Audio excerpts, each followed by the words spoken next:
closing tiap bulan dari 2016. Nggak bisa dibilang kalau itu hasil usaha kerja keras ya, sebagian besarnya tetap berkat lah Pak. Saya nggak bisa menutupi, tetap sebagian besar berkat. Tapi memang sebagai saya ketika saya masuk di properti, saya udah pasti fix bulat bahwa saya mau total di bisnis ini. Itu satu. Ya, namanya kebulatan hati, tekad itu pasti ada usaha, ya kan? Nggak bisa kita coba bilang, oh saya bulat-bulat tapi nggak usaha. Jadi memang saya usaha. Usaha saya apa? Usaha saya rutin. Saya memang jam kantor meskipun semua orang bilang properti freelance, tapi saya tetap dari jam 9 sampai jam 6 itu saya kerja. Saya di kantor jam 9 sampai jam 5. Kalaupun saya nggak di kantor, berarti kemungkinan saya showing atau saya survei atau saya pasang spanduk atau apa. Tapi pokoknya itu adalah jam kerja. Ketika jam kerja ya saya lebih daripada jam kerja orang kantor lah, itu satu.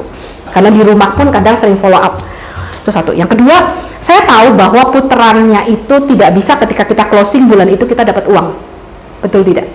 Jadi memang ketika misalkan nih ya, kita itu biasanya kalau kita misalkan ada deal, kemungkinan besar kita terima komisi itu bulan depan.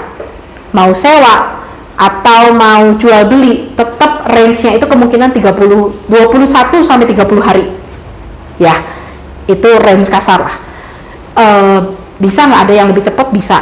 Kalau misalkan memang ternyata bayarnya cash, terus cepat bayarnya itu bisa. Tapi kalau yang umumnya 21 sampai 30 hari. Berarti apa? Berarti ketika saya closing sekarang, saya baru terima di bulan depan.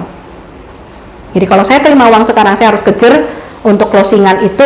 Misalkan nih ya, ini bulan apa? September. Ketika awal September tanggal 1 sampai 10 saya sudah terisi closingan untuk September, berarti saya harus hunting untuk Oktober. Karena saya tahu kalau saya closing tanggal 15 September, baru saya terima uang Oktober. Apakah itu awal Oktober, tengah Oktober atau apa? Kebayang ya? Nah, kalau ternyata di minggu pertama ini kan sama closingan yang September kan dari paralel dari Agustus ya. Jadi kalau dari satu minggu 1 sampai 10 ternyata saya ada closingan dan saya tahu Oktober 15 sampai 21 minggu kedua minggu ketiga itu saya masih nyari biasanya Oktober. Tanggal 21 ke atas saya udah nyari buat November. Sampai di Oktober awal saya harus kejar buat November supaya keisi. Jadi itu kebayang ya ngejarnya sebulan karena saya itu baru bulan depan. Jadi kalau September saya keisi, maka saya akan September keisi, puji Tuhan, oke, cari Oktober gitu. Oke, Oktober sudah ada, oke, cari November. Itulah baru bisa diatur setiap bulan keisi. Kalau saya September, puji Tuhan saya September keisi, saya tidur dulu seminggu, saya istirahat. Nah itu yang susah, itu nggak bisa. Kalau di properti nggak bisa, karena waktu cepet banget. Kan kita tahu kita ketemu banyak orang yang nggak mesti beli. Kadang banyak yang cuma lihat-lihat doang, cuma nanya-nanya doang, tapi dia mah nggak, nego mah nggak, gitu kan. Jadi saya nggak boleh melewatkan kesempatan untuk saya ketemu klien, untuk saya showing, karena saya tahu saya harus ngisi bulan. Gitu. Jadi kalau sudah closing bulan ini, harus kejar closing bulan depan.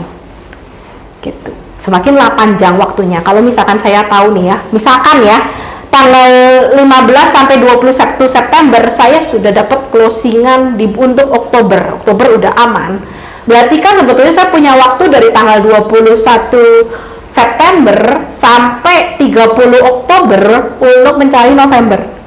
Betul nggak? Ini kan panjang banget, masa sih nggak bisa dapat satu? Ya. Nah, itulah sebetulnya cara kerjanya supaya teman-teman nggak bolong. Lari terus ke depan, kejar terus ke depan.